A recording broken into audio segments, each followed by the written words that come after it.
Slow বলেন, একদম আস্তে আস্তে বলবো। মানে মোটামুটি এদিকে তাকায় না। না, ডিস্টার্ব করবে না, এখানটা। হ্যাঁ, এদিকে তাকালে বেশি ডিস্টার্ব হয়, তাই না? নিজের মতো করে বললে আরো ভালো।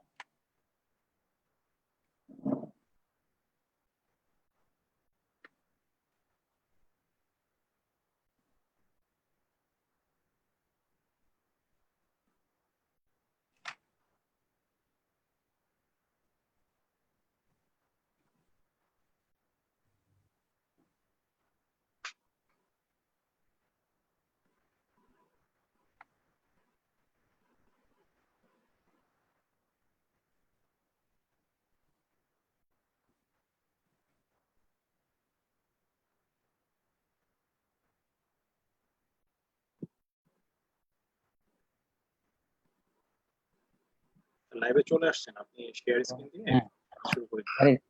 শেয়ার স্ক্রিন দিতে হবে।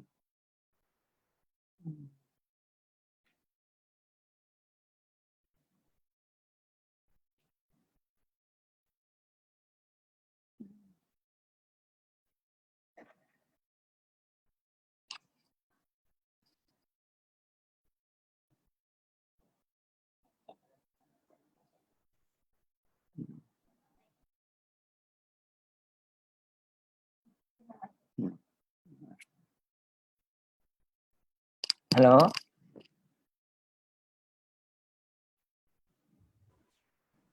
জি স্যার, অনলাইনে আপনি চলে আসছেন, স্লাইডটা বড় করে ক্লাস শুরু করে দিতে পারেন। অলরেডি অনেকে জয়েন করেছে। স্লাইড বড় করতে হবে।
Welcome you all to today's lecture about hypothyroidism.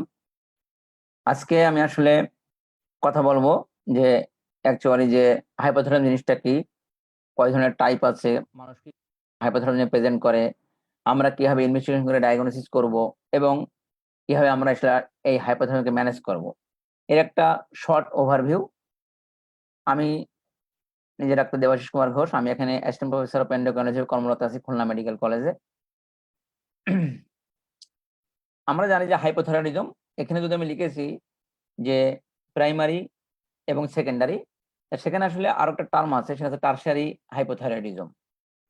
তা আমি যদি বলি যে হাইপোথাইরয়েডিজম আসলে কি, যদি কোনো কারণে আমার বডিতে থাইরয়েড হরমোন কম হওয়ার কারণে আমার বডি অর্গান বা বডি টিস্যু যে ম্যানিফেস্টেশন করবে সেটা আসলে হাইপোথাইরয়েডিজম। তা আমরা যদি অ্যাক্সিসটাকে চিন্তা করি যে আসলে থাইরয়েড হরমোন কিভাবে তৈরি হয়, সাধারণত হাইপোথ্যালামাস থেকে যে আসে ট্রপিক হরমোন, তার নাম হচ্ছে টিআরএইচ, সেটাকে বলা হয় থাইরোট্রপিন রিলিজিং হরমোন। সেটা আসলে কাজ করে কোন জায়গায়, অ্যান্ড্রোপিউটারির উপরে। সেখান থেকে সে রিলিজ করে থাইরয়েড স্টিমুলেটিং হরমোন, এবং এরা কাজ করে থাইরয়েড গ্ল্যান্ডের উপরে, এবং সেখান থেকে আমাদের তৈরি হয় T3 এবং T4। এটা আসলে অ্যাক্সিস। তার মানে আমি যদি বলি এটা হচ্ছে হাইপোথ্যালামো পিটুইটারি থাইরয়েডাল অ্যাক্সিস, তার মানে হাইপোথ্যালামাস, দেন পিটুইটারি এবং দেন থাইরয়েড। তাহলে হাইপোথ্যালামাস থেকে আসবে TRH thyroid hormone releasing hormone, pituitary থেকে আসবে টিএসএইচ এবং থাইরয়েড গ্ল্যান্ড থেকে তৈরি হবে T3 এবং T4। সবসময় যখন এন্ডোক্রাইন আমরা বলি সবসময় কিন্তু আমাদের আছে প্রাইমারি এবং সেকেন্ডারি যে কোনো জায়গায়। তা মনে রাখতে হবে যদি গ্ল্যান্ডের নিজস্ব কোনো প্রবলেমের কারণে যদি কোনো হরমোন কম হয় বা বেশি হয় তখন তাকে বলি প্রাইমারি, এবং তার ট্রপিক হরমোনের কম বেশি হওয়ার কারণে যদি সেই হরমোনটা কম বা বেশি হয় তখন তাকে আমরা বলি সেকেন্ডারি। তার মানে যদি দেখা যায় যে থাইরয়েড গ্ল্যান্ডের নিজস্ব প্রবলেম, মানে কি থাইরয়েড গ্ল্যান্ডের প্রবলেমের কারণে আমার বডিতে থাইরয়েড হরমোন তৈরি কম হচ্ছে, তখন তাকে বলা হয় প্রাইমারি হাইপোথাইরয়েডিজম। আর যদি দেখা যাচ্ছে কি বডিতে যদি কোনো কারণে টিএসএইচ কম আসে from the pituitary gland due to any disease of the pituitary, তখন তাকে বলা হয় সেকেন্ডারি হাইপোথাইরয়েডিজম। আর যদি এমন হয় যে হাইপোথ্যালামাসের কোনো ডিজিজের কারণে সেখান থেকে টিআরএইচ কম তৈরি হচ্ছে, তখন তাকে আমরা বলি টারশিয়ারি হাইপোথাইরয়েডিজম। তাহলে আমরা ক্লিয়ার করলাম যে প্রাইমারি এবং সেকেন্ডারি। মনে রাখতে হবে আরেকটা আমি বলেছি প্রাইমারিকে এখানে দুটো ভাগ করেছি, একটা সাবক্লিনিকাল হাইপোথাইরয়েডিজম এবং একটা হচ্ছে ওভার্ট হাইপোথাইরয়েডিজম। মনে রাখতে হবে যে হাইপোথাইরয়েডিজম মানে সেখানে T3 বা T4 কম। কোনো পেশেন্টের যদি T3 এবং T4 কম থাকে এবং TSH, এটা ইউজুয়ালি ডায়াগনোসিস বায়োকেমিক্যাল। কারণ কি most of the cases subclinical hypothyroidism usually asymptomatic or present with few symptoms. So hypothyroidism subclinical hypothyroidism usually diagnosed by only biochemical report. So if patient having T3 এবং কম এবং TSH is high, তখন থেকে আমরা বলি overt hypothyroidism. আর যদি এমন দেখা যায় যে T3 এবং T4 normal but TSH raised, আমার বডিতে FT3 এবং FT4 normal but TSH raised, তখন থেকে আমরা বলি সাবক্লিনিকাল হাইপোথাইরয়েডিজম। এখন প্রশ্ন হচ্ছে যে আমাদের একটা প্রশ্ন জাগে যে কেন আমার বডিতে FT3 এবং FT4 com normal but TSH কেন রেজড হলো? মনে রাখতে হবে যে আমরা বলি যে TSH is a normal range. What is the normal range of TSH? বলা হয় 0.5 থেকে 5, কোন জায়গায় আছে 0.4 থেকে 4.5। যাক আমরা কমনলি ধরি যে normal range of TSH is 0.5 থেকে 5, মানে এটা ওয়াইড রেঞ্জ। কিন্তু মানে আমার বডিতে কি হয় যখন FT3 এবং FT4 কম হয় তখন সাধারণত TSH বেড়ে যায়, আর FT3 FT4 যখন বেশি হয় তখন TSH কমে যায়। এটাকে আমরা বলি পজিটিভ ফিডব্যাক বা নেগেটিভ ফিডব্যাক মেকানিজম। এখন এমন হয় যে বডিতে থাইরয়েড হরমোন থাইরয়েড নরমাল, সেই নরমাল রেঞ্জের মধ্যেই থাইরয়েড হরমোনের সামান্য একটু কম হওয়ার কারণে TSH তার রেসপন্সটা অনেক বেশি শো করে। ফলে কি হয় যদিও আমার বডিতে T3 এবং T4 নরমাল, দেখা যাচ্ছে আমার বডিতে নরমাল যে T4 ছিল বা T3 ছিল এটা হচ্ছে আপার লিমিটের দিকে ছিল, কিন্তু এটা কমে লোয়ার লিমিটের দিকে আসলো, ওই রেসপন্সে TSH দেখা গেল কি তার নরমাল থেকে বেড়ে একটু বেশি হয়ে গেল। ইন দ্যাট কেস আমরা কি পাই যে T3 এবং T4 normal but TSH is above the upper limit of normal.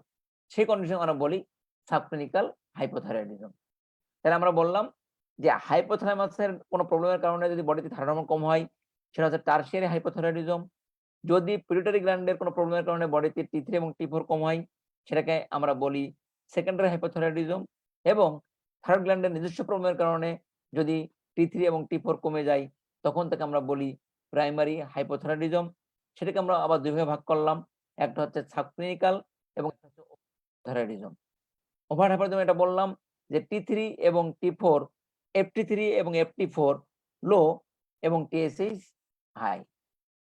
R subclinical হচ্ছে FT3 এবং FT4 দুটো হরমোনই লো বাট TSH ইজ হাই, তখন বলি সাবক্লিনিকাল হাইপোথাইরয়েডিজম।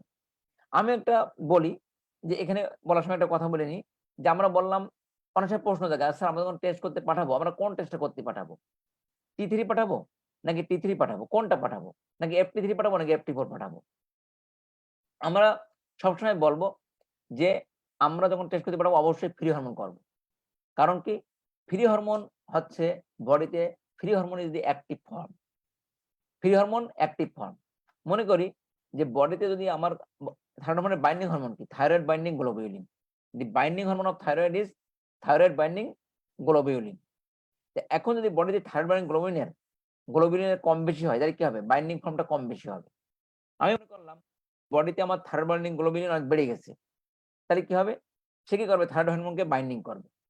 থাইরয়েড হরমোন যদি বাইন্ডিং করে তাহলে কি হবে? বাইন্ডিং থাইরয়েড হরমোন অনেক কিন্তু বেড়ে যাবে। বাট ফ্রি হরমোন আমার বডি যদি নরমাল থাকে, সে অলওয়েজ ট্রাই করবে যে ফ্রি হরমোনটাকে আমি নরমাল রাখি। ফলে দেখা যাবে যদি কোনো কারণে বডিতে থাইরয়েড বাইন্ডিং গ্লোবিউলিন বেড়ে যায়, তাহলে কিন্তু বডিতে আমার টোটাল হরমোন যদি আমি টেস্ট করি এটা অনেক বেশি দেখাবে। অন দি আদার হ্যান্ড, যদি আমার বডিতে থাইরয়েড বাইন্ডিং গ্লোবিউলিন অনেক কমে যায় এবং সেক্ষেত্রে যদি দেখা যাবে আমার বাইন্ডিং হরমোন কমে গেছে বাট ফ্রি হরমোন কিন্তু নরমাল, সেক্ষেত্রে কি হবে? আমার কিন্তু বডিতে টোটাল হরমোনটা অনেক কম দেখাবে। সো অলওয়েজ আমরা কি করব? আমরা অবশ্যই করব ফ্রি হরমোন। কারণ কি বডিতে থাইরয়েড বাইন্ডিং গ্লোবিউলিন কি অবস্থায় আছে এটা কিন্তু আমাদের জানা নেই। সেইজন্য অলওয়েজ আমরা কি করব? অলওয়েজ করব ফ্রি হরমোন। Free hormone. এখন আমি আসবো যে what are the causes of hypothyroidism. মনে রাখতে হবে যে বলি যে আমি প্রথমে টার্ম লিখেছি যে ক্রনিক অটো ইমিউন থাইরয়েডাইটিস। মনে রাখতে হবে যে অটো ইমিউন মানে কি? অটো ইমিউন ডিজিজটা হচ্ছে এমন আসলে কি আমার বডিতে সবসময় মনে রাখতে হবে অটো ইমিউন ডিজিজ মানে এখানে অ্যান্টিবডি বা অ্যান্টিবডির খেলা। এবং অটো ইমিউন ডিজিজ মানে কি? আমার শরীরের কিছু জিনিস, আমার শরীরে রোগ প্রতিরোধ ক্ষমতা আছে, আমার বডিতে যে অ্যান্টিবডি আছে, সে কি করে আমার বডির যে পার্টসপত্র আছে, বডির যে অর্গান আছে তার এগেইনস্টে এসে যুদ্ধ ঘোষণা করে। তার মানে অটোইমিউন ডিজিজ মানে কি? এটা যে একটা অ্যান্টিবডি মেডিয়েটেড একটা ডিজিজ, অ্যান্টিজেন অ্যান্টিবডির খেলা, এবং সেটা কি করবে? আমার বডির নিজস্ব যে রোগ প্রতিরোধ সিস্টেম ক্ষমতা সেটা কিন্তু আমার অর্গানগুলোকে ডিসফাংশন করবে। ক্রনিক অটোইমিউন থাইরয়েডাইটিস এটা আসলে আমরা বলি যে ইন কেস অফ এটাকে বলা হয় হাশিমোটোস থাইরয়েডাইটিস। কি হয়? হাশিমোটোস থাইরয়েডাইটিস একটা।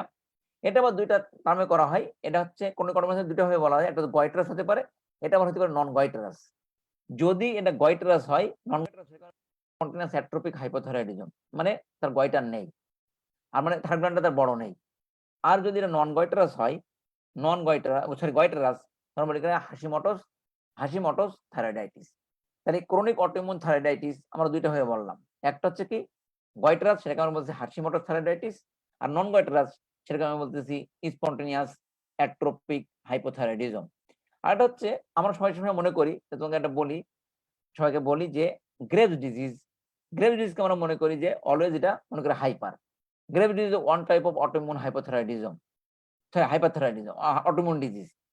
কিন্তু মনে রাখতে হবে যে গ্রেভস ডিজিজ যেকোনো ভাবে আমাদের কাছে প্রেজেন্ট করতে পারে। গ্রেভস হতে পারে হাইপার, গ্রেভস হতে পারে হাইপো, এবং গ্রেভস হতে পারে ইউথাইরয়েডিজম। তা এখন কেন এরকম হয়? আসলে গ্রেভস ডিজিজে আমাদের যে অ্যান্টিবডি পজিটিভ হয় সেটাকে আমরা বলি thyroid hormone receptor antibody, TSH receptor বা ট্র্যাপ বলা হয়, থাইরয়েড রিসেপ্টর অ্যান্টিবডি। তো এই অ্যান্টিবডির দুটো ভূমিকা আছে, হতে পারে স্টিমুলেটিং, এটা হতে পারে ব্লকিং। যখন থাইরয়েড হরমোন রিসেপ্টর এই অ্যান্টিবডিটা স্টিমুলেটিং হয় তখন সে আসলে প্রেজেন্ট করবে হাইপারথাইরয়েডিজম হিসেবে। যখন এই থাইরয়েড হরমোন রিসেপ্টর অ্যান্টিবডিটা থাইরয়েড রিসেপ্টর অ্যান্টিবডিটা এটা যদি হতে পারে ব্লকিং, তখন প্রেজেন্ট করবে হাইপোথাইরয়েডিজম হিসেবে। তাহলে সেটা কিন্তু অটোইমিউন। সো গ্রেভস কিন্তু হাইপোথাইরয়েড হতে পারে। সো আমি যদি বলি what are the autoimmune causes of hypothyroidism, তখন আমাকে ৩টা জিনিস বলতে হবে। একটা হচ্ছে Hashimoto's thyroiditis, second one is spontaneous atrophic hypothyroidism, এবং rare but there is chance of possibility is Graves' disease with TSH receptor blocking antibody.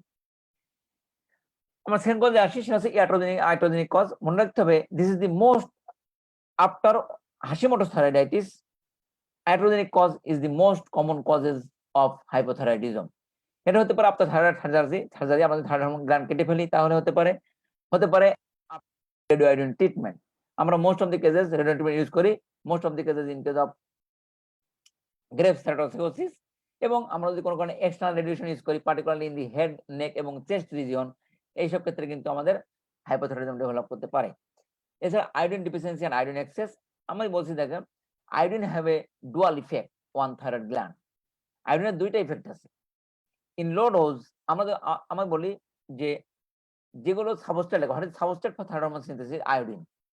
যদি আমার সাবস্ট্রেট যদি না থাকে, আমার কাঁচামাল যদি না থাকে, তার কিন্তু থাইরয়েড হরমোন সিনথেসিস হবে না বা কম হবে। সো আয়োডিন ডিফিসিয়েন্সি একটা important cause of hypothyroidism. On the other hand iodine excess, মনে করতে হবে যে যখন আমি এক্সেস ডোজ আয়োডিন নিই, excess iodine, this iodine also inhibits the iodine trapping. সে থাইরয়েড আয়োডিন নিতে দেয় না, আয়োডিনকে নিতে দেয় না। ফলে আয়োডিন না নিতে পারলে থাইরয়েড হরমোন সিনথেসিস হয় না। So iodine deficiency, iodine excess both causing কি হাইপোথাইরয়েডিজম।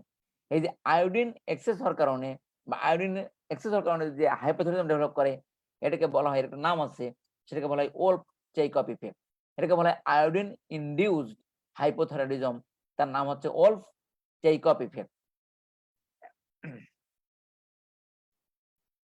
ড্রাগস আমরা বলি, আমরা যখন একটা পেশেন্ট হাইপারথাইরয়েডিজম থাকে, আমরা সেই হরমোনটাকে কমানোর জন্য আমরা কিছু অ্যান্টি থাইরয়েড ড্রাগ ইউজ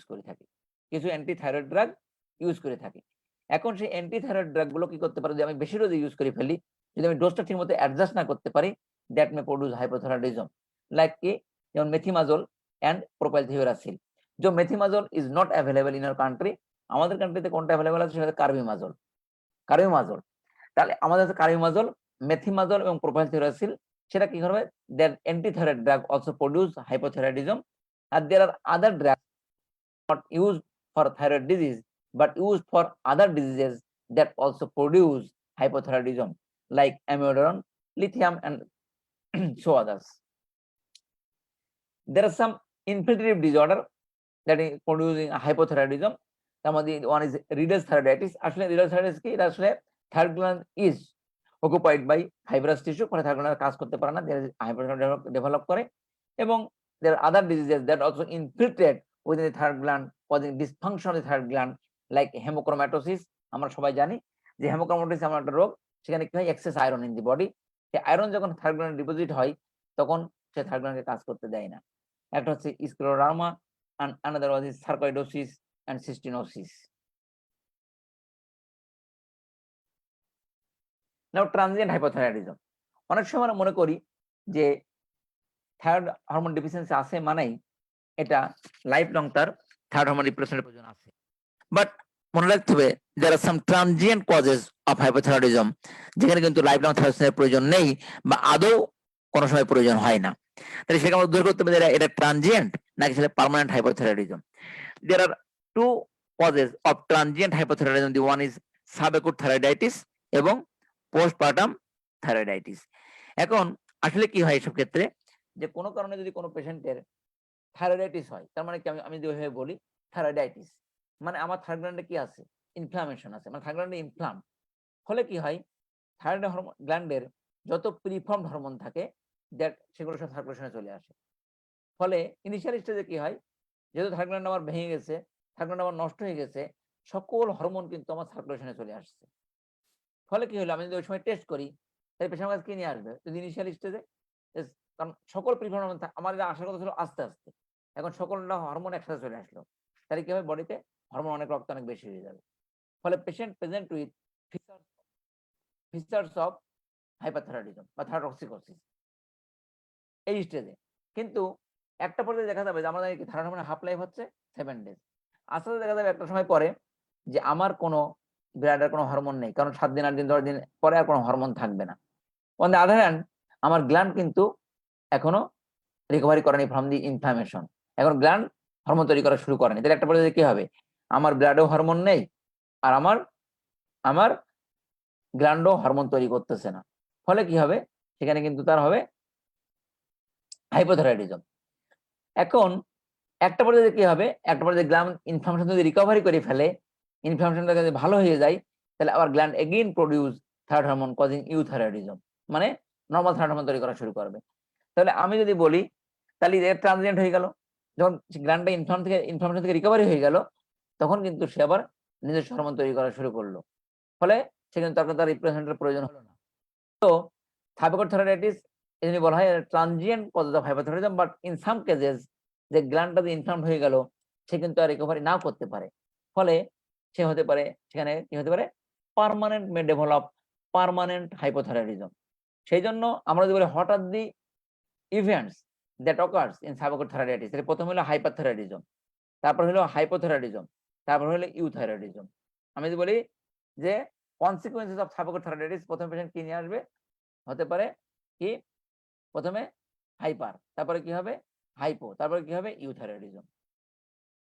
আমি বলি ইন ইনফ্যান্ট চিলড্রেন, আমরা যদি বলি আসলে এটা হচ্ছে আমরা বলি সংক্ষেত্রে অনেক সময় বলা হয় যে congenital hypothyroidism in infant and children. মানে কোনো কারণে যদি আমার থার্ড গ্ল্যান্ড ডেভেলপমেন্ট না হয় বা থার্ড গ্ল্যান্ড ঠিক মতো ডেভেলপমেন্ট না হয়, তাহলে কিন্তু সে থার্ড হরমোন প্রডিউস তো তার হবে না। ফলে সে কি হবে, তার হাইপোথাইরয়েডিজম হবে। Particularly it is more common in infant and children. Genesis, third যেমন ডিসজেনেসিস, এবং দেয়ার অলসো টার্ম আমরা বলি ডিসহরমোনোজেনেসিস। ডিসহরমোনোজেনেসিস মানে ডিসহরমোনোজেনেসিস হচ্ছে এই জিনিসটা যে থাইরয়েড হরমোন তৈরি করার জন্য যে হরমোনটা আমার প্রয়োজন, যে হরমোনটা সরি যে এনজাইমটা প্রয়োজন, যে এনজাইমটা প্রয়োজন, সেই এনজাইমটার আমার কনজেনিটালি আমার অ্যাবসেন্ট বা ডিফিসিয়েন্সি আছে। ফলে হরমোনটা ঠিকমতো সিনথেসিস হতে পারে না। সেটা আমার নাম হচ্ছে ডিসহরমোনোজেনেসিস। সেই এনজাইমের নাম হচ্ছে 5' ডিআয়োডিনেজ। এই এনজাইমটা যদি ঠিকমতো না থাকে, D5' ডিআয়োডিনেজ, তাহলে এই এনজাইমটা যদি ঠিকমতো না থাকে তাহলে কিন্তু হরমোন তৈরি হবে না। তাহলে এই কন্ডিশনের নাম হচ্ছে ডিসহরমোনোজেনেসিস। দের অলসো আদার কজেস অফ, আমি আর পরে আসছি সেকেন্ডারি এবং টারশিয়ারি হাইপোথাইরয়েডিজম। আগে বলেছি যে সেকেন্ডারি টারশিয়ারি হাইপোথাইরয়েডিজম মানে সেকেন্ডারি মানে পিটুইটারি ডিজিজ, যদি ওরা ভুল লেখা আছে প্রাইমারি ডিজিজ না, এটা হবে পিটুইটারি ডিজিজ। যে সেকেন্ডারি মানে ডিফেক্ট ইন দি পিটুইটারি, আর টারশিয়ারি মানে ডিফেক্ট ইন দি হাইপোথ্যালামাস।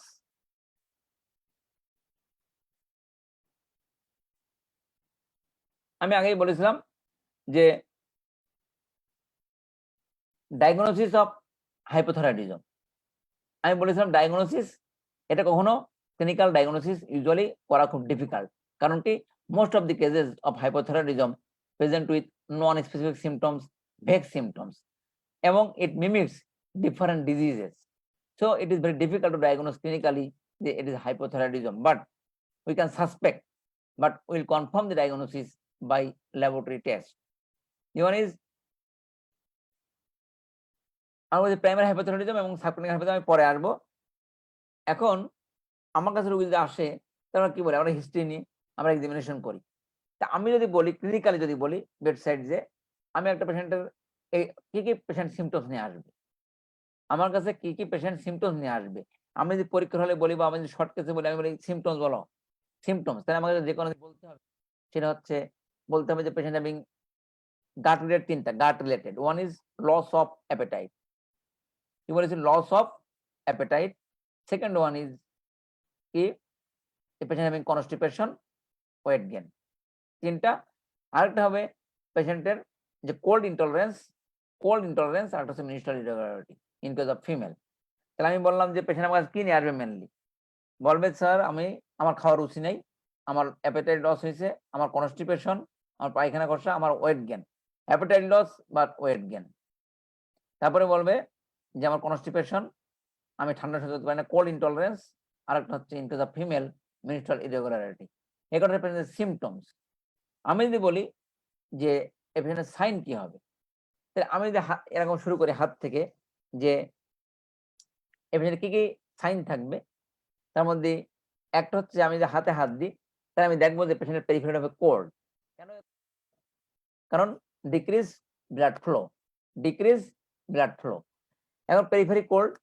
আরেকটা কি হবে, পেশেন্টের স্কিন গুলো কি হবে, স্কিন হবে rough, dry and rough skin. আমি যেখানে ট্যাপ করি তাহলে একে বলে কার্পাল টানেল সিনড্রোম। আমি হাতে ধরলাম, তাহলে কয়েকটা জিনিস বললাম। একটা হচ্ছে পেশেন্টের পেরিফেরি থাকবে কোল্ড, সেকেন্ড হবে rough, dry and rough skin. আমি যেখানে ধরি কার্পাল টানেল সিনড্রোম।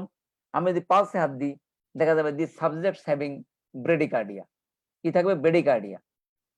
তাহলে এখানে হাতে আমি একটু উপরে উঠাই, তাহলে আমার কি হবে, এখানে আমি যদি বলি এটা প্রক্সিমাল মায়োপ্যাথি। আমরা কি হয় প্রক্সিমাল মায়োপ্যাথিটাকে দেখি।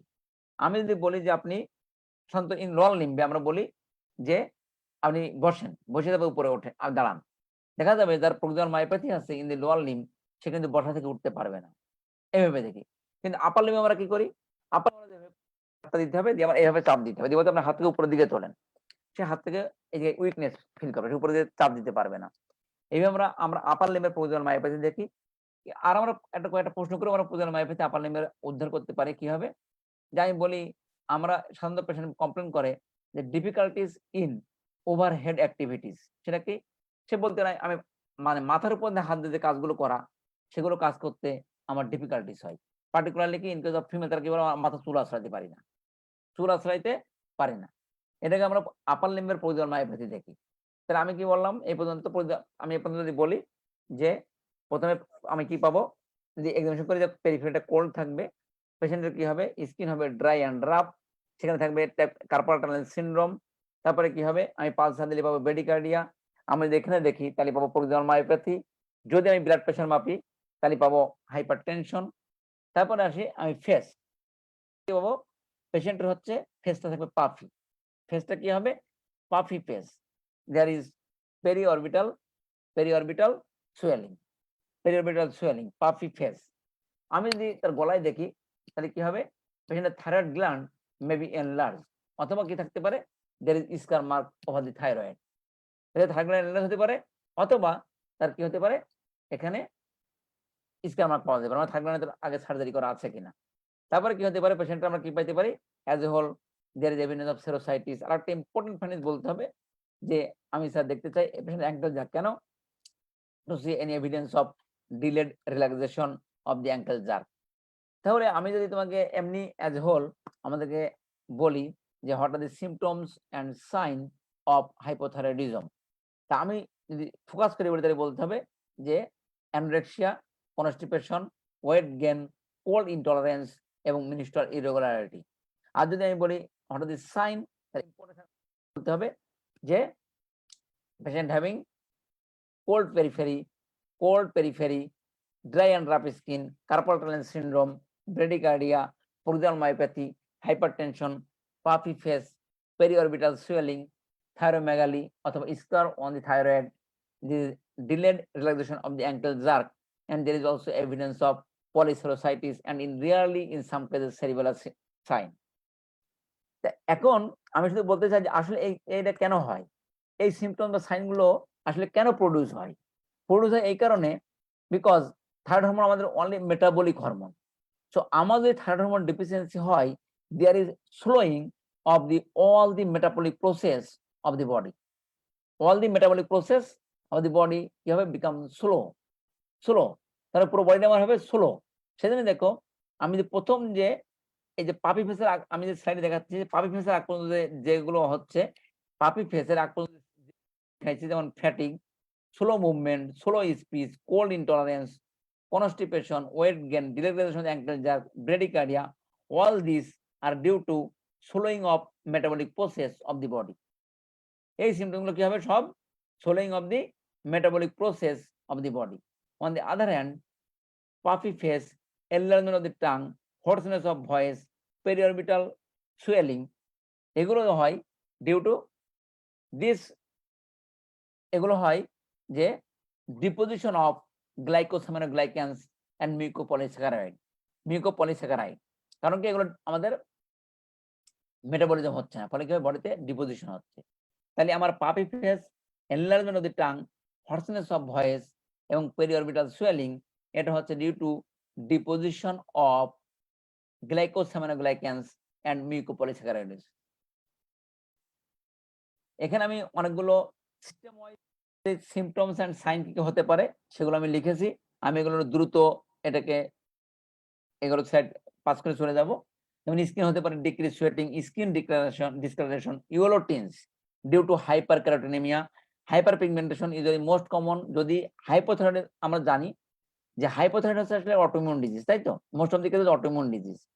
মনে রাখতে হবে বডিতে যদি কোনো একটা অটোইমিউন ডিজিজ থাকে, it actually invites another autoimmune disease. So যদি কোনো পেশেন্টের এর সাথে প্রাইমারি অ্যাড্রিনাল ফেলিওর থাকে অ্যাসোসিয়েটেড উইথ হাশিমোটোস থাইরয়েডাইটিস, তাহলে কিন্তু তার chance of hyperpigmentation. There is also hair loss and coarse hair and brittle nail.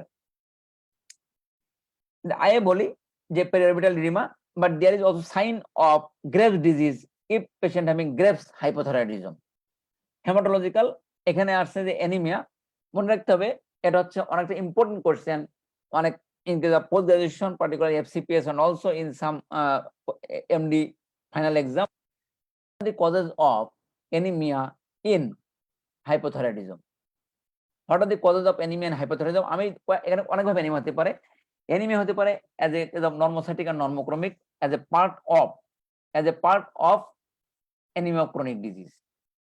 হতে পারে hypothyroidism patient usually present with menorrhagia, ফলে সে প্রেজেন্ট করতে পারে due to menorrhagia, microcytic and hypochromic anaemia.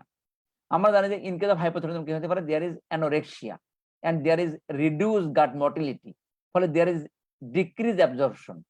So anorexia তাহলে কি হবে, decrease iron intake and decrease iron absorption, also causing iron deficiency anemia. এটা হতে পারে, আমরা জানি যে হাশিমোটো থাইরয়েডিজম আগে বলেছি যে autoimmune hypothyroidism that also invites another autoimmune disease. So যদি এমন হয় যে আমার হাইপোথাইরয়েডিজম আছে অটোইমিউন, এর সাথে আমার গাটে আছে, আমার হয়তো আছে পার্নিশিয়াস অ্যানিমিয়া, কি অ্যান্টিবডি টু কি কারণ antibody intrinsic factor of Castle, antibody to intrinsic factor of Castle, সে হতে পারে আমার কি হতে পারে, যে হতে পারে পার্নিশিয়াস অ্যানিমিয়া। তাহলে সে হতে পারে আমার কি হতে পারে ম্যাক্রোসাইটিক অ্যানিমিয়া, সেটা কেন, ডিউ টু ভিটামিন বি12 ডিফিসিয়েন্সি, কি হতে পারে ম্যাক্রোসাইটিক অ্যানিমিয়া।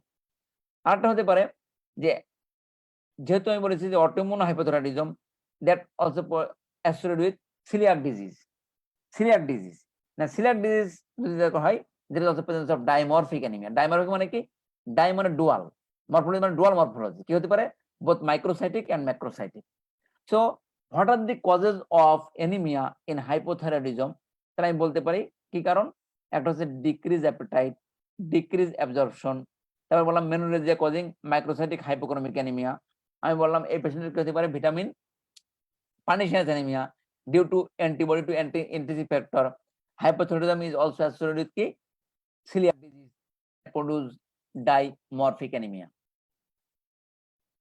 কার্ডিওভাস্কুলার ইফেক্ট আমি আগে এগুলো বলেছি যে ইউজুয়ালি ডিক্রিজ কার্ডিয়াক আউটপুট, কেন, because there is decrease heart rate and decrease force of contraction of the myocardium, ফলে কি হবে, ডিক্রিজ কার্ডিয়াক আউটপুট হবে, patient may present with exertional breathlessness. There is patient আগে থেকে এনজিনা বা heart failure থেকে that may worsen. দের আর মনে রাখতে হবে যে hypothyroidism is also associated with polyserositis. Hypothyroidism associated with, যদিও রিয়ালি কিন্তু অ্যাসোসিয়েটেড পলিসেরোসাইটিস, সেটা করতে পারে, মানে পলিসেরোসাইটিস মানে কি প্লুরাল এফিউশন, পেরিকার্ডিয়াল এফিউশন এবং ascites. So there is chance of pericardial effusion. আমরা জানি যে হাইপোথাইরয়েডিজম কজিং হাইপারটেনশন কি হবে, by increasing peripheral resistance. Peripheral resistance বাড়ার কারণে hypothyroidism is also associated with hypertension. আর একটা হচ্ছে hypercholesterolemia. Respiratory system environment common, সেখানে হচ্ছে হাইপোভেন্টিলেশন এবং স্লিপ অ্যাপনিয়া। গ্যাস্ট্রোইন্টেস্টাইনাল আমরা জানি যে কনস্টিপেশন আগে বলেছি যে, এবং স্যালাইনারি দূরে আমার আগে বলা শেষ যে hypothyroidism is also associated with constipation disease. এবং রিপ্রোডাক্টিভ সিস্টেম, সেটা হচ্ছে patient may have menstrual disturbance, হতে পারে অলিগোমেনোরিয়া, হতে পারে অ্যামোনেরিয়া, হতে পারে menorrhagia. Patient may present with infertility, there is কি হতে পারে decrease libido, in case of male also there is premature ejaculation, erectile dysfunction and also others. But আরেকটা জিনিস এখানে বলবো আমি যে অনেক সময় hypothyroidism is associated with hyperprolactinaemia. আমরা কি করি, এই জন্যই কোনো পেশেন্টের যখন প্রোল্যাক্টিন লেভেল বেশি থাকে, আমরা কিন্তু ফট করে কি করি, তারা টেস্ট করতে দিই। এখানে একটা পেশেন্টের হাইপোথাইরয়েডিজম আছে, একটা পেশেন্টের প্রোল্যাক্টিন লেভেলও বেশি আছে, আমরা কি করি, দুটারই চিকিৎসা দিই, যে হাইপোথাইরয়েডের চিকিৎসা দিই, আবার প্রোল্যাক্টিন বেশি আছে এরও চিকিৎসা দিই। এক্ষেত্রে আমাদের কি করতে হবে, at first we have to normalise the thyroid function. তারপর যদি প্রোল্যাক্টিন হাই থাকে, তখন থেকে প্রোল্যাক্টিন হাই চিকিৎসা দিতে হবে, কারণ prolactin high may be due to hypothyroidism. এখন এবং মাসকুলোস্কেলেটাল, আমরা জানি যে হাইপোথাইরয়েডিজম ইজ অ্যাসোসিয়েটেড উইথ কি বিভিন্ন intellectual disability, there is impairment of cognitive function. আমরা জানি যে hypothyroidism is also associated with cerebellar sign, there is also some motor এবং সেন্সরি ডিসফাংশন। মাসকুলোস্কেলেটাল আমরা জানি যে হাইপোথাইরয়েডিজমে সেখানে কি করতে পারে, muscle aches, muscle spasms, also produce myopathy. Next one is metabolic abnormality. এর মধ্যে আমরা বলি যে মেটাবলিক অ্যাবনর্মালিটি আমি যেগুলো বলবো তার মধ্যে একটা ইম্পর্টেন্ট আছে hyponatraemia. Any patient having unexplained hyponatraemia, কোনো কারণেই তার সোডিয়াম কেন কম এটাকে এক্সপ্লেইন করা যাচ্ছে না বা কারণ খুঁজে পাওয়া যাচ্ছে না, you must have to exclude hypothyroidism before giving the diagnosis of CR. যে মেটাবলিক মধ্যে তিনটা জিনিস, একটা হাইপোনেট্রিমিয়া, ইনক্রিজিং সিরাম ক্রিয়েটিনিন, এবং আরেকটা হচ্ছে hyper cholesterolaemia. This is metabolic abnormality. আমি যদি বলি এনি সাবজেক্টস হ্যাভিং আনএক্সপ্লেন হাইপোনাট্রিমিয়া, যে হাইপোনাট্রিমিয়ার কারণ খুঁজে পাওয়া যাচ্ছে না, সেই পেশেন্টকে অবশ্যই এক্সক্লুড করতে হবে hypothyroidism before giving the diagnosis of CR. তারপরে বললাম যে সিরাম ক্রিয়েটিনিন। আমরা অনেক সময় দেখি যে most of the cases patient having hypothyroidism, TSH is more than 80, more than 100, there's a serum creatinine 1.8, 1.9. আমার পেশেন্ট তো মাথা খারাপ, কি ব্যাপার, আমার তো রেনাল ইম্পেয়ারমেন্ট হয়েছে, আমার তো কিডনি নষ্ট হয়ে গেছে, আমার কিডনি 1.9। আসলে হাইপোথাইরয়েডিজম হলে কি হয়, আমার বডিতে ক্রিয়েটিনকে কে এক্সক্রিয়েট করে? কিডনি। ফলে in case of hypothyroidism there is decreased excretion of creatinine by the kidney, ফলে there is accumulation of creatinine in the body. কিডনির কোনো ডিসফাংশন নেই, কিন্তু এই থাইরয়েড হরমোন কম থাকার কারণে কিডনি তার ক্রিয়েটিনকে ঠিকমতো এক্সক্রিট করতে পারতেছে না, ফলে কি হলো, তার ক্রিয়েটিন কিন্তু বেড়ে যাচ্ছে, কিন্তু সে তো মনে হচ্ছে আমার কিডনি নষ্ট হয়ে গেছে। when you will introduce thyroid hormone in this particular subjects এবং when thyroid function is normal, creatine goes back to normal. তাহলে এটা হচ্ছে মেটাবলিক অ্যাবনরমালিটি হতে পারে সেরাম ক্রিয়েটিনিন রেজ। আর হচ্ছে হাইপারকোলেস্টেরলেমিয়া, কেন? Due decrease metabolism of cholesterol. ফলে দেখা যায় there is most of the কেসে মনে করতে হবে হাইপোথাইরয়েডিজম অ্যাসোসিয়েটেড উইথ ইনক্রিজ মানে প্রিডোমিনেন্ট হাইপারকোলেস্টেরলেমিয়া। প্রিডোমিনেন্ট হাইপারকোলেস্টেরলেমিয়ার কারণ হচ্ছে একটা হচ্ছে হাইপোথাইরয়েডিজম। এখন আমি আসলাম যে আমরা কি সব পেশেন্টেরকে কি এই টেস্টগুলো করব? হাইপোথাইরয়েড টেস্ট কি সবাইকে করব? সবাইকে স্ক্রিনিং করব? সবাইকে টেস্ট করব? এখন প্রশ্ন হচ্ছে যে স্ক্রিনিং কাদের ক্ষেত্রে করব? এখন স্ক্রিনিং মানে কি? স্ক্রিনিং মানে হচ্ছে সেটাই যে যার হাইপোথাইরয়েডিজম নেই, বাট আমার মনে হচ্ছে যে তারা খুব রিস্কে আছে ফর ডেভেলপিং অফ হাইপোথাইরয়েডিজম, তাদেরকে আমরা স্ক্রিনিং করব। কারাই risk factor for developing hypothyroidism? যে সাবজেক্টে তাদের গয়টার আছে, একটা হচ্ছে কি আছে, গয়টার। সেকেন্ড ওয়ান ইজ কি আছে, তাদের অটোইমিউন ডিজিজ আছে, আদার অটোইমিউন ডিজিজ। পেশেন্টের আগে থেকে থাইরয়েড সার্জারি করার হিস্ট্রি আছে, অথবা তার রেডিওআয়োডিন থেরাপি নেওয়ার হিস্ট্রি আছে for thyroid disease. Family history of thyroid disease আছে, অথবা তার হেড নেকে কোনো ইরেডিয়েশন করা আছে due to any malignancy of the head and neck region, bronchogenic carcinoma বা কার্সিনোমা অফ দি ব্রেস্ট। সেক্ষেত্রে আমাদের তার থাইরয়েড টেস্ট করতে হবে।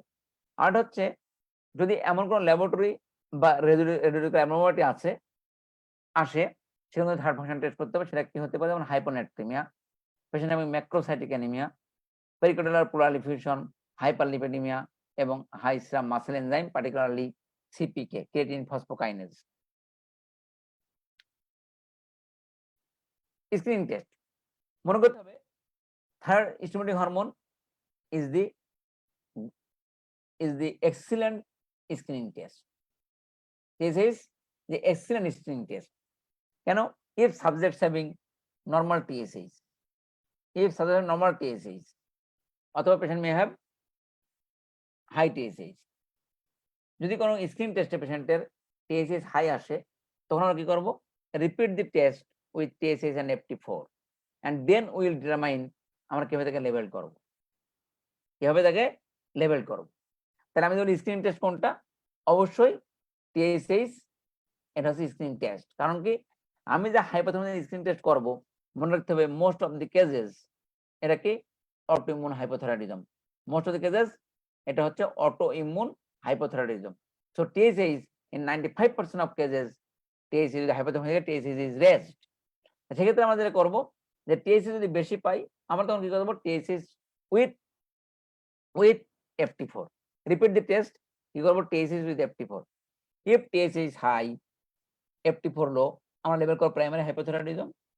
if TSH is high, FT4 normal, label করব সাবক্লিনিক্যাল হাইপোথাইরয়েডিজম। এখন কোন কোন ক্ষেত্রে আমরা TSH কি স্ক্রিনিং টেস্ট হিসেবে করব না?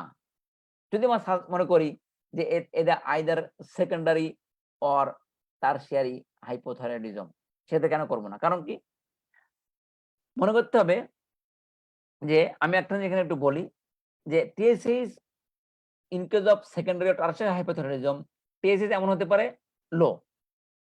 সেকেন্ডারি মানে কি, আমার পিউটারি থেকে TSH তৈরি হচ্ছে না, এই জন্য থাইরয়েড গ্ল্যান্ড থেকে থাইরয়েড হরমোন তৈরি হচ্ছে না, এটাই তো। কিন্তু in case of secondary hypothyroidism এমন হতে পারে TSH লো, FT4 লো, এটা তো সেকেন্ডারি হাইপো। হতে পারে TSH normal but FT4 low, secondary hypothyroidism. হতে পারে TSH মাইল্ডলি এলিভেটেড, FT4 লো, তাও হতে পারে সেকেন্ডারি হাইপোথাইরয়েডিজম, তাও হতে পারে সেকেন্ডারি হাইপোথাইরয়েডিজম। তবে একটাই বলি যে usually in case of secondary hypothyroidism TSH is usually not more than 10। এখন প্রশ্ন হচ্ছে কেন TSH বেড়ে গেল? সেকেন্ডারি হাইপোথাইরয়েডিজম TSH কমার কথা। প্রশ্ন হচ্ছে যে আমি তো যখন আমার FT4 কম থাকে আমার TSH তো বাড়তেই থাকে। TSH কি থাকে? TSH বাড়তেই থাকে। যদি বাড়তেই থাকবে তাহলে প্রশ্ন হচ্ছে যে আমার TSH কেন 8 এ বা 10 এ দাঁড়ায় আছে? TSH কেন 20, 30, 40, 50, 100 এরকম হয়ে যাচ্ছে না কেন? তখন আমার সাসপেশন রাখতে হবে যে আমার FT4 লো, TSH 8 থেকে 10, তার মানে কি আমার ওই পিউটারি থেকে আর TSH তৈরি করতে পারতেছে না। There may be possibility of defect in the pituitary. Whatever defect in the pituitary, এই জন্য পিউটারি গ্ল্যান্ড আর আমার TSH কে ওই 8 বা 10 এর উপরে নিতে পারতেছে না। তখন আমরা সাসপেক্ট করতে হবে সেকেন্ডারি হাইপোথাইরয়েডিজম। তার মানে TSH নরমাল, FT4 লো হতে পারে সেকেন্ডারি হাইপো, TSH লো, FT4 লো, এটা সেকেন্ডারি হাইপো হতে পারে, TSH mildly elevated, FT4 low, there is also possibility of secondary hypothyroidism. আর যদি FT4 লো, TSH হাই, তাহলে এটা হচ্ছে ওভার হাইপোথাইরয়েডিজম। এখন কোন ক্ষেত্রে আমরা করবো না, সেজন্য TSH আমরা যদি যেমন দেখি যে আমরা TSH করলাম, TSH নরমাল, এখন নরমাল হয়তো আমার সেকেন্ডারি হতে পারে, তাহলে সেক্ষেত্রে হাইপোথ্যালামিক অর পিউটারি ডিজিজ, এই ক্ষেত্রে কিন্তু আমি কোনো হাইপোথ্যালামিক পিউটারি ডিজিজ আমি এই ক্ষেত্রে কিন্তু কোনো শুধু TSH করবো না, কারণ TSH নরমাল হয়েও আমার সেকেন্ডারি হাইপো হতে পারে। ইন হসপিটালাইজ পেশেন্ট, কারণ কি there are several in hospitalize patient, এটাকে আমরা বলি যে তাদেরকে আমরা TSH করবো না, কারণ এই হসপিটালাইজ পেশেন্টের যে কারণে illness that also modify TSH secretion. কোন ক্ষেত্রে বলা হয় সিক ইউথাইরয়েড, মানে সিক ইউথাইরয়েড মানে কি আমি ইউথাইরয়েড কিন্তু আমি অসুস্থ হওয়ার কারণে আমার TSH উল্টোপাল্টা হয়ে গেছে, কিন্তু আমার থাইরয়েডে কোনো সমস্যা নাই। এই কন্ডিশনকে বলা হয় সিক ইউথাইরয়েড, মানে কি abnormal thyroid function test, abnormal thyroid function test due to non-thyroidal illness, non-thyroidal illness, though the patient is clinically euthyroid, though the patient is clinically euthyroid, মানে abnormal thyroid function test due to non-thyroidal illness, though the patient is clinically euthyroid, এটাকে বলা হয় sick euthyroid syndrome. Hospitalise কোনো পেশেন্টের অ্যাকোর্ডিনেস থাকা অবস্থায় কোনো পেশেন্টের আমরা কোনো থাইরয়েড ফাংশন টেস্ট করবো না, আর করলেও TSH করবো না, ঠিক আছে। Drugs that affect TSH secretion, there are some drugs that increase or decrease TSH secretion, সেরকম কোনো ড্রাগ যদি খাই সেক্ষেত্রে আমরা TSH কি স্ক্রিনিং হিসেবে নেব না। যেমন কি কি ড্রাগ, যেমন আমি বলি যে ডোপামিন, গ্লুকোকর্টিকয়েড এগুলো decrease TSH secretion. On the other hand আবার কিছু কিছু drugs that increase TSH secretion like domperidone, amiodarone, এগুলো আবার করবে ইনক্রিজ TSH সিক্রেশন। তাহলে কোনো পেশেন্ট যদি এইসব ড্রাগ নেয়, যেমন কি আমি যেগুলো ড্রাগের নাম বললাম ইনক্রিজ কি কি, একটা হচ্ছে ডোপামিন, গ্লুকোকর্টিকয়েড, আবার ইনক্রিজ সিক্রেশন করে কি মেটোক্লোপ্রোমাইড, ডোমপেরিডন এবং অ্যামিওডারন, এগুলো দেখ নেওয়া অবস্থায় আমরা TSH কি স্ক্রিনিং হিসেবে ব্যবহার করব না। এখন আমি এটা তো আগেই বলে দিয়েছি, এগুলো আমার কথা শেষ। যে প্রাইমারি হাইপোথ্যালামিক কখন বলবো, যে low FT4 high TSH, subclinical hypo কখন বলবো, নরমাল FT4 হাই TSH, এটা সাবক্লিনিক্যাল। সেন্ট্রাল বলেছিলাম কথা লো FT4 লো TSH। এখন আসলে অ্যান্টি টিপিও অ্যান্টিবডি মনে করতে হবে যে in a subjects with overt hypothyroidism there is no need of anti TPO antibody, মানে কি অ্যান্টি থার্ড পার্সন অ্যান্টিবডি। আমি বলি যে আমি যদি কমনলি বলি যে আমার থাইরয়েড 3টে অ্যান্টিবডি রোল প্লে করে, 3টে অ্যান্টিবডি আমরা বলি কি কি, একটা হচ্ছে অ্যান্টি-টিপিও অ্যান্টিবডি, একটা হচ্ছে অ্যান্টি থাইরয়েড পারক্সাইড অ্যান্টিবডি, আর একটা হচ্ছে অ্যান্টি থাইরোগ্লোবুলিন অ্যান্টিবডি। কি বলেছি, একটা হচ্ছে অ্যান্টি-টিপিও, একটা হচ্ছে অ্যান্টি থাইরয়েড রিসেপ্টর অ্যান্টিবডি, যার একটা নাম হচ্ছে ট্রাব বলি, থাইরয়েড রিসেপ্টর অ্যান্টিবডি, আর হচ্ছে অ্যান্টি থাইরোগ্লোবুলিন অ্যান্টিবডি। মনে করতে হবে যে ইন কেস অফ হাইপোথাইরয়েডিজম এটা কি, হাইপোথাইরয়েডিজম পজিটিভ কোনটা, anti TPO antibody, hypothyroidism positive কোন অ্যান্টিবডি, অ্যান্টি টিপিও অ্যান্টিবডি। আর ইন কেস অফ কি, ইন কেস অফ হাইপারথাইরয়েডিজম মানে গ্রেভস হাইপোথাইরয়েডিজম পজিটিভ হচ্ছে ট্রাব, থাইরয়েড রিসেপ্টর অ্যান্টিবডি। আর থাইরয়েড অ্যান্টিবডি আমরা কমনলি করে বেশি ব্যবহার করি। হ্যাঁ, তবে in case of hypothyroidism antithyroid antibody may be positive. তাহলে আমি বলছি অ্যান্টি অ্যান্টিবডি আমি কাদেরকে করব? মনে করতে হবে in case of overt hypothyroidism তার কিন্তু কোনো রোল নেই আসলে অ্যান্টিবডি, মানে কমনলি সাজেস্ট করা হয় না। তাহলে কখন করব? যখন দি সাবজেক্টস হ্যাভিং তিনটে কন্ডিশন আমরা সাজেস্ট করব অ্যান্টিবডি। একটা হচ্ছে পেশেন্ট হ্যাভিং সাবক্লিনিক্যাল হাইপোথাইরয়েডিজম, আরেকটা হচ্ছে patient having sub acute thyroiditis, আরেকটা কি সাব অ্যাকুট থাইরয়েডাইটিস, আরেকটা হচ্ছে লাস্টে হচ্ছে পোস্টপার্টাম থাইরয়েডাইটিস। কি বলেছি যে একটা হচ্ছে subclinical hypothyroidism, second one is postpartum thyroiditis, আর লাস্ট ওয়ান ইজ আরেকটা হচ্ছে সাব অ্যাকুট থাইরয়েডাইটিস। কারণ কি এটা দিয়ে আমরা বুঝি ইজ দেয়ার এনি কিভাবে ফলো করতে হবে, কারণ develop chance of future development of overt hypothyroidism. তাদের অ্যান্টিবডি পজিটিভ আসবে, মনে করতে হবে এদেরকে ভিগোরাসলি ফলো করতে হবে। কারণ কি there is chance of development of future overt hypothyroidism. এখন আমি আসলাম যে ট্রিটমেন্ট অফ হাইপোথাইরয়েডিজম। এটা আসলে কি আমার গোল অফ থেরাপি, আমার চিকিৎসা দিব এর উদ্দেশ্যটা কি? একটা হচ্ছে পেশেন্ট আমার কাছে যে লক্ষণগুলো নিয়ে আসছিল সেই সিমটমস গুলোকে রিলিভ করা, সেটা হচ্ছে relief of symptoms. Second one is কি নর্মালাইজেশন অফ সিরাম টিএসএইচ। তারপর হচ্ছে কি আমার পেশেন্টের কোনো গলা ফোলা থাকে, গয়টার থাকে, মানে any enlargement of thyroid gland is called goitre. Any enlargement of thyroid gland is called goitre. আমার যদি গয়টার থেকে থাকে তাহলে সাইজটাকে রিডাকশন করা, reduction is size of goitre আর অ্যাভয়েডেন্স অফ ওভার ট্রিটমেন্ট। এটা তোমার গোল অফ থেরাপি। তাহলে কি বলেছি goal of therapy? Relief of symptom, normalisation of the serum TSH, reduction in the size of the goitre এবং avoidance of over treatment. এগুলো হচ্ছে আমার গোল অফ থেরাপি। এখন এবারে স্ট্যান্ডার্ড রিপ্লেসমেন্ট থেরাপি আমরা কি ইউজ করি? আসলে থাইরক্সিন রিপ্লেসমেন্ট করি। আমি এখানে একটা জেনারেল ডোজ দিয়েছি কি থাইরক্সিন T4, তাই না? কি করি 1.6 microgram per kg body weight per day, এটা হচ্ছে আমার actual replacement dose.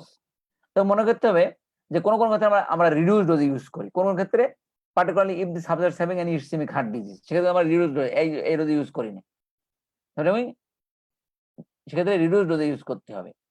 R timing of dose, এখন এখানে কিন্তু অনেক ধরনের কথা আছে। টাইমিং অফ ডোজ মানে কি আমরা কোন সময় এই থাইরক্সিনটা নিব, কোন সময় নিব। আমরা এক্সপ্রেশন করে কি আমরা বলি সকালে খালি পেটে নেবেন, কেউ কেউ বলে যে আমরা এখন তোমার ডেভিডসনে আসছে যে আপনার এটা রাত্রে অ্যাট নাইট বেড টাইম। মনে রাখতে হবে থাইরক্সিনের হাফ লাইফ হচ্ছে 7 ডেজ। থাইরক্সিনের হাফ লাইফ কি 7 ডেজ। থাইরক্সিনের হাফ লাইফ হচ্ছে 7 ডেজ। এক এর নেওয়ার উদ্দেশ্য it should be taken in empty stomach. কখন নিতে হবে? এমটি স্টমাকে নিতে হবে। কত সময় বলা হচ্ছে যে আপনি এটা নেবেন অ্যাটলিস্ট 4 ঘন্টা স্টমাক খালি রাখার পরে।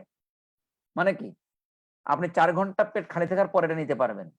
আর হচ্ছে এটা নেওয়ার পরে আপনি অ্যাটলিস্ট 1 ঘন্টা পরে খাবারটা খাবেন। তাই কি বলেছি যে 4 ঘন্টা পেট খালি রেখে খেতে হবে, আর এটা খাওয়ার 1 ঘন্টা পরে আবার কিছু খাওয়া যাবে না। তার মানে এটা আমরা কেন এই মর্নিং এ বলি, তার মানে আপনি দিনের যে কোনো সময় এটা নিতে পারবেন, দিনের যে কোনো সময়। শুধু আপনারা দেখতে হবে যে স্টমাকটা আমার 4 ঘন্টা এমটি আছে কিনা এবং আমি নেওয়ার পর আর 1 ঘন্টা এমটি রাখতে পারবো কিনা। তো এই জন্য সকালে বলি কেন, কারণ এটা সকালে বেশি সুইটেবল। যারা রাত্রে খাইছেন সারাদিন আর কিছু খাননি, সকালবেলা ঘুমিয়ে ট্যাবলেটটা খেয়ে নিলেন আর 1 ঘন্টা পেট থেকে খালি রাখলেন, সেটা সহজ। এই জন্য বলি মর্নিং এ। তার মানে আপনি অন্য সময় নিতে পারবেন না তা না, আপনি নাইটে নিতে পারবেন। তবে আপনাকে এই প্রিরিকুইজিটটা রাখলে ভালো। এবং মনে রাখতে হবে যেমন থাইরক্সিন ট্যাবলেট আমরা নিই, এর সাথে কিন্তু অন্য ওষুধ খাওয়া যাবে না। কারণ particularly anti ulcerant, calcium tablet, iron tablet এগুলো খাওয়া যাবে না এর সাথে। আয়রন, ক্যালসিয়াম এবং অ্যান্টি আলসারেন, কারণ কি it reduces the absorption of thyroxine. ফলে এটা নিলেও নিতে হবে কত অ্যাটলিস্ট 1 আওয়ার, এটা থাইরক্সিন নেওয়ার অ্যাটলিস্ট 1 আওয়ার পরে এটা নিতে হবে। এবার টার্গেট টেসিস, আমি যে একটা পেশেন্টের এই থাইরক্সিন রিপ্লেসমেন্ট দিচ্ছি, আমার টেসিস কত টার্গেট রাখতে হবে? সেটা হচ্ছে 0.5 to 5 এই রেঞ্জে রাখতে হবে।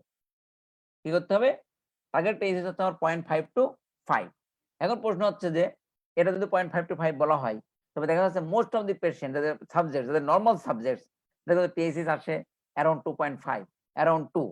সেটা কোনো অথর বলতেছে যে এটা লেস দেন 2.5 রাখলে এর অ্যারাউন্ড রাখলে কিন্তু আমাদের কাছে জিজ্ঞেস করা হয় টার্গেট টেস্ট কত করে রাখবো আমরা, এটা 0.5 থেকে 5 এর মধ্যে রাখতে হবে।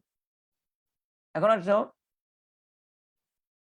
যে যদি বলি যে conditions where changes of dose may be required, মানে আমি একটা পেশেন্টের দিলাম, আমি একটা পেশেন্টের মনে করতে বলি যে আমি এই পেশেন্টকে কিভাবে ফলো আপ করবো, যেভাবে ট্রিটমেন্ট দিলাম আমার টার্গেটটা কিভাবে ফলো আপ করবো।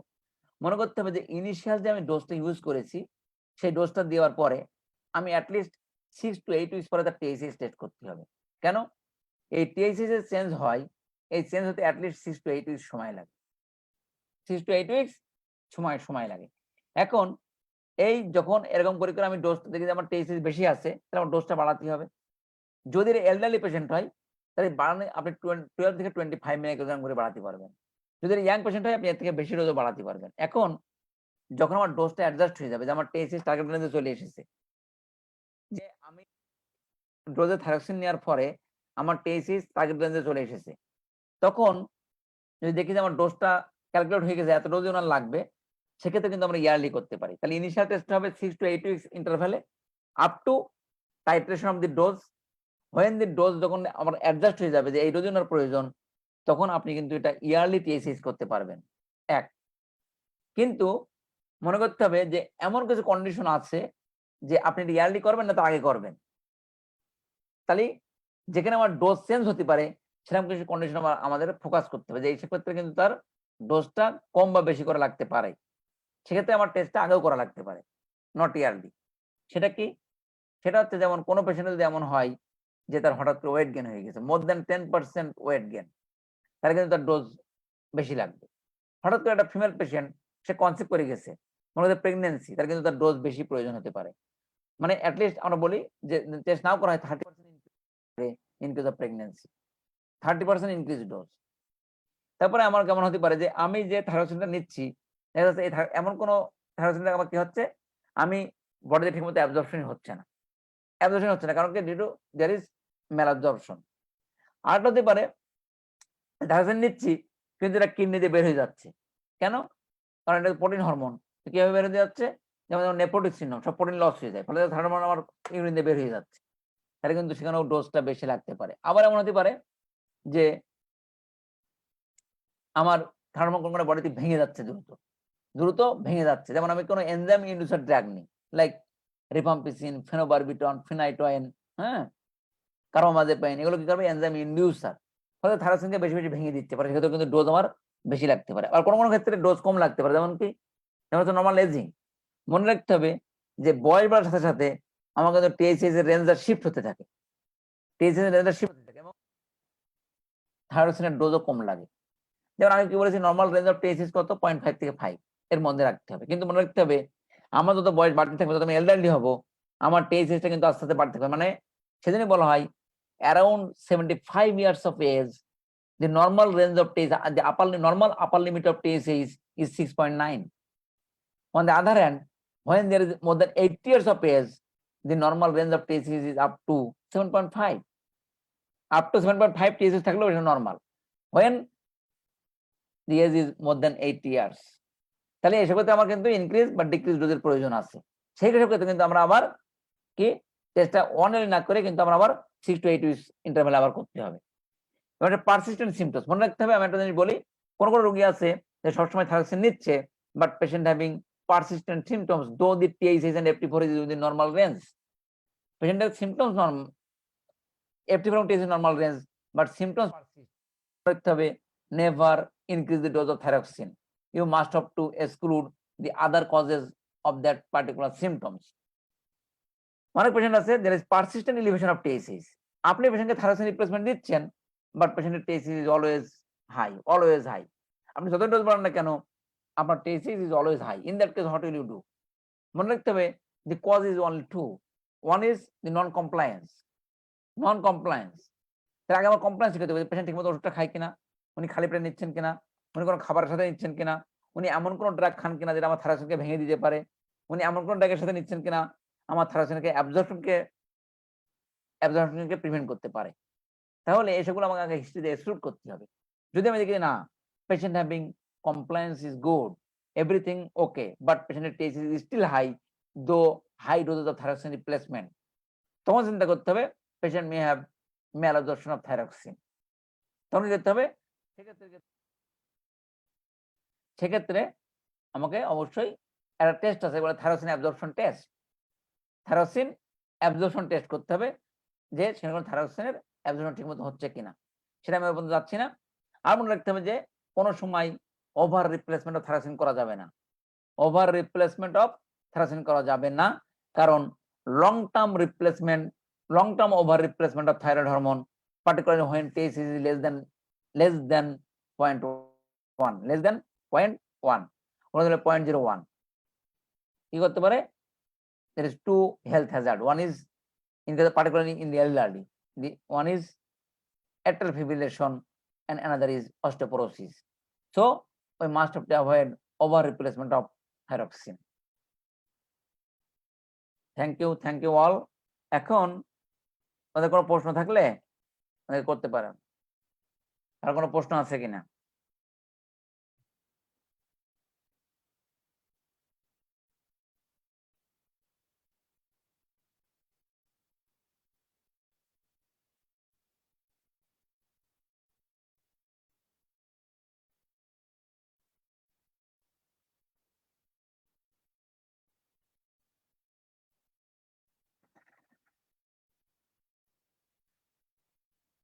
Any question?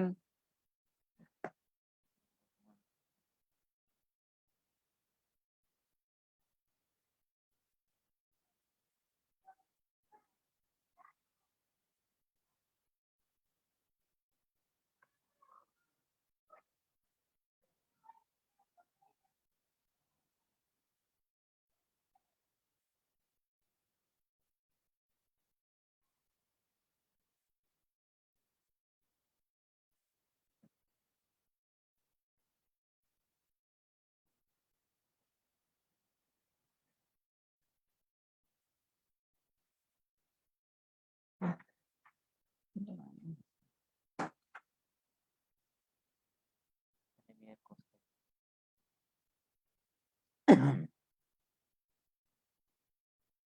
নাম উল্লেখ করে বলে দেন। আচ্ছা, আশিকুর নবী পিয়াল উনি কোয়েশ্চেন করেছেন যে স্যার অ্যানিমিয়ার কজটা কি? আমি বলেছিলাম যে অ্যানিমিয়া আসলে কি ভাবে হয়। একটা হচ্ছে এখানে হতে পারে নর্মোসাইটিক নর্মোক্রমিক, একটা হতে পারে মাইক্রোসাইটিক হাইপোক্রমিক, একটা হতে পারে ম্যাক্রোসাইটিক, আর একটা হতে পারে ডাইমরফিক।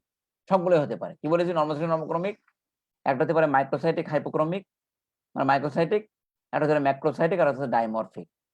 এখন নর্মোসাইটিক নর্মোক্রমিক কেন, এটা আমি বলেছিলাম অ্যানিমিয়া অফ ক্রনিক ডিজিজ। আমি বলেছি যে মাইক্রোসাইটিক কেন হতে পারে, একটা হচ্ছে ডিক্রিজ ইনটেক, যেগুলো এদের অ্যানোরেক্সিয়া থাকে, যদি তার গাটের মোটিলিটি কম, গাট ঠিকমতো কাজ করতে পারে না, ফলে কি হবে, ডিক্রিজ অ্যাবজর্পশন অফ আয়রন একটা হতে পারে। আর হতে পারে menorrhagia in case of female. এই তিনটা কারণ হতে পারে iron deficiency anaemia. Iron deficiency ফলে করে মাইক্রোসাইটিক হাইপোক্রমিক। থার্ড হচ্ছে সেকেন্ড হচ্ছে যে বলেছি যে ম্যাক্রোসাইটিক কেন, কারণ আমার হাইপোথাইরয়েডিজম মোস্ট অফ দি কেসে আমি বলেছি যে এটা হাশিমোটোর থাইরয়েডিজম বা অটোইমিউন হাইপোথাইরয়েডিজম। ফলে আমি বলেছি একটা অটোইমিউন ডিজিজ থাকলে it also invites another autoimmune disease. Another autoimmune disease যখন হয় তখন কি হবে, আমি বলেছি গাট আমার স্টোমাকের অটোইমিউন ডিজিজ কি, পার্নিশিয়াস অ্যানিমিয়া। কেন, antibody to intrinsic factor of Castle. তা pernicious anaemia there is deficiency of absorption of deficiency of vitamin বি12, ফলে কি হবে, ম্যাক্রোসাইটিক অ্যানিমিয়া হবে। আর বলেছি ডাইমারফিক অ্যানিমিয়া কেন হয়, এখানে গাট আরেকটা ডিজিজ আছে ইন্টেস্টাইন, পার্টিকুলারলি প্রক্সিমাল ইন্টেস্টাইন, সেটা হচ্ছে সিলিয়াক ডিজিজ। সেটা হচ্ছে autoimmune disease. This is also associated with autoimmune hypothyroidism.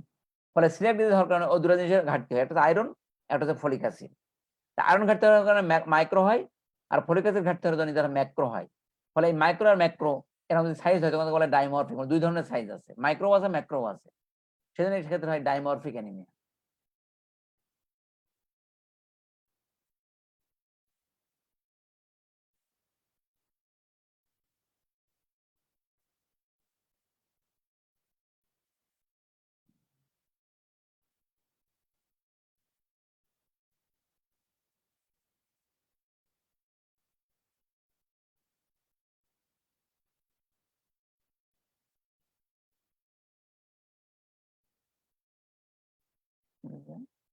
Thyroxine টাইট্রেশনটা কিভাবে করব? ইমরুল হাসান সুজন একটা হচ্ছে কি বলছে যে থাইরয়েডটা কি থাইরয়েড টাইট্রেশন কি করে? আমি তো বলেছি যে আমাদের থাইরক্সিনের ডোজটা কত 1.6 microgram per kg body wait, তাই তো বললাম। তাহলে আমরা যদি এই ডোজ যখন শুরু করব, এটা হচ্ছে থিওরিটিক্যাল, বাট আমরা সবসময় শুরু করি না, কিন্তু আমরা যখন একটা ডোজ শুরু করলাম, করার পর আমরা কি করি, ধরো ডেভিড আছে কি 21 দিন পর পর প্রথমে 50 মাইক্রোগ্রাম শুরু করতে হবে, 21 দিন পরে আরো 50 গ্রাম বাড়াতে হবে, আর 21 দিন পরে 50 গ্রাম বাড়াইতে হবে, ইউজুয়াল মেনটেন্যান্স ডোজ 100 মাইক্রোগ্রাম, আসলে এইভাবে লেখা আছে। কিন্তু আমি শুধু বলতে চাচ্ছি যে আসলে আমরা এইভাবে করি না। আমরা কি করে একটা ডোজটা দিয়ে দিই, মনে করো 1.6 মাইক্রোগ্রাম পার কেজি বডি ওয়েটে দিলাম। আমরা কি করি 6 থেকে 8 সপ্তাহ পরে একটা টিএসএইচ টেস্ট করি 6 to 8 উইকস পরে। যখন দেখি যে 6 to 8 উইকস পরে তার টিএসএইচ বেশি বা কম, যদি তার বেশি টিএসএইচ এখনো বেশি, আমরা সাপ্রেস করতে পারি নাই, যদি এটা এলডারলি হয় তাহলে আমরা 25 মাইক্রোগ্রামের বেশি বাড়াবো না, মানে আগে যে ডোজটা ছিল তার থেকে অ্যাড 25 মাইক্রোগ্রাম। যদি ইয়াং হয় তাহলে 50 অ্যাড করে দিতে পারি, দিয়ে আবার 6 থেকে 8 সপ্তাহ পর আবার টেস্ট করব। যদি দেখি যে আমার নর্মাল রেঞ্জে চলে আসছে এরকম 6 to 8 উইকস পরে, তখন এই ডোজটা মেনটেন করবো, করে আবার টেস্ট করলাম, নর্মাল আমার টিএসএইচ নর্মাল রেঞ্জে আসছে, মানে বুঝতে হবে যে আমার এই ডোজটাই আমার জন্য কি আমার ডিফিসিয়েন্সি, এটুকু আমার লাগবে। তখন আমরা কি করি, তখন যদি বলা ইয়ারলি, আমরা কি করি 6 মান্থ ইয়ারলি আমরা পেশেন্টকে টিএসএইচ করতে পারি। কিছু কিছু কিছু কন্ডিশন আছে, যেসব কন্ডিশনে মনে হয় টিএসএইচ এর ডোজ কম বেশি, মানে থাইরক্সিনের ডোজ কম বেশি হতে পারে, সেক্ষেত্রে কি করি আমরা আবার টেস্ট করে দেখি 6 থেকে 8 সপ্তাহ পরে, ঠিক আছে, আবার যে আমার টিএসএইচটা ঠিক মতো আছে কিনা। যদি দেখি যে না এরকম কোনো কন্ডিশন নেই, পেশেন্ট ভালো, ওকে, তো আমরা 6 to 12 মান্থ দিয়ে এটা টেস্ট করতে পারতে হবে টিএসএইচ লাইফ লং।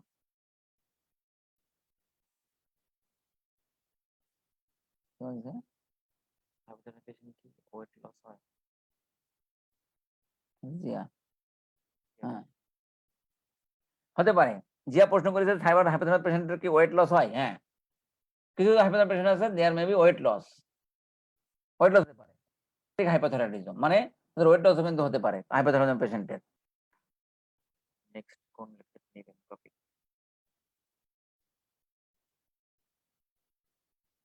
হাসিমো থাইরয়েডটা আরেকবার এক্সপ্লেইন। আচ্ছা, হাশিমোটোস থাইরয়েডাইটিস। আচ্ছা, আমি বলতে চাচ্ছিলাম যে হাশিমোটোস থাইরয়েডাইটিস আসলে কি, এটা হচ্ছে অটোইমিউন হাইপোথাইরয়েডিজম। আসলে অটোইমিউন আমাদের বলেছে অটোইমিউন হাইপোথাইরয়েডিজম এটা আমার 3 ভাবে হতে পারে অটোইমিউনের আন্ডারে। একটা হচ্ছে হাশিমোটোস থাইরয়েডাইটিস, ঠিক আছে, একটা হতে পারে স্পন্টানিয়াস অ্যাট্রোপিক হাইপোথাইরয়েডিজম, আরেকটা হচ্ছে বলেছে যে grave disease with TSH receptor blocking antibody. তা আমি যদি বলি যে chronic autoimmune hypothyroidism, chronic autoimmune, তাহলে সেক্ষেত্রে আমরা দুইটা ভাগে ভাগ করবো, একটা গয়টারাস, একটা নন গয়টারাস। স্পন্টানিয়াস অ্যাট্রোপিক মানে আমার অটোইমিউন প্রসেস অনগোয়িং এবং আমার গ্ল্যান্ডটা ছোট হয়ে যাচ্ছে, গ্ল্যান্ডটা ছোট ডিস্ট্রাকশন হচ্ছে এবং ছোট হয়ে যাচ্ছে, এটাকে স্পন্টানিয়াস অ্যাট্রোপিক। এটা হচ্ছে একটা অটোইমিউন হাইপোথাইরয়েডিজম, আর একটা হাশিমোটোস। যদি দেখি একটা পেশেন্টের autoimmune hypothyroidism along with goitre, most common Hashimoto's thyroiditis. Siddiqui ভাই। Sir over replacement of thyroxine কখন বলবো? ওভার রিপ্লেসমেন্ট থাইরক্সিন মানে কি, মানে আমার FT4 এবং FT3 হাই আর টিএসএইচ সাপ্রেসড, আমি বাড়ি থেকে দিচ্ছি থাইরক্সিন, দেওয়ার পরে গেল তার FT3 এবং FT4 হাই হয়ে যাচ্ছে এবং টিএসএইচ কমে যাচ্ছে। ইউজুয়ালি বলা হয় less than TSH less than 0.1, এটাকে বলা হয় ওভার রিপ্লেসমেন্ট, লেস দ্যান 0.1। তাহলে আমি বুঝতে পারি ওভার রিপ্লেসমেন্ট থাইরক্সিন হচ্ছে।